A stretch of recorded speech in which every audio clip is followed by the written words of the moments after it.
Hello and welcome to Flashback, a weekly look at stories from years gone by. When someone is stranded or needs assistance in the waters, the Kitimat Marine Rescue Society is there.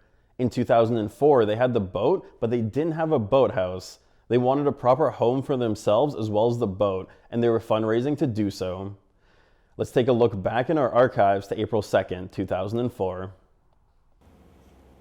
Duncan Peacock heads the Kitimat Marine Rescue Society, and this is how the group goes to the aid of boaters in distress. The Snowflake responder cost $130,000 to buy 5 years ago. Now the group is fundraising to give it and themselves a proper home. The group wants to build a boathouse to protect their inflatable vessel and provide space for storing gear. Right now they're using a building leased from Alcan for classroom training space, but it's slated for demolition as this stretch of waterfront is cleaned up a bit. Alcan will continue providing moorage, at least for now, but Peacock says a floating boathouse would give the society flexibility for the future. As things change, we'll always be independent of the shoreline. So no matter what happens in the Kitimat area, we'll be able to move. There's always going to be water around and moorage, we hope. That'll be suitable for us. We'll be able to move to it. The society figures it needs about $50,000 for its boathouse, and the municipality and regional district have already pledged $20,000. What I can't understand is why the federal government, through the Coast Guard, doesn't fund the capital part of it.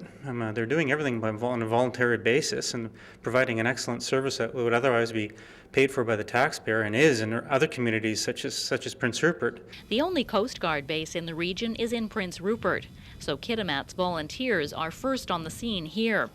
They can be in the water within 20 minutes, and last year they aided 31 people in trouble.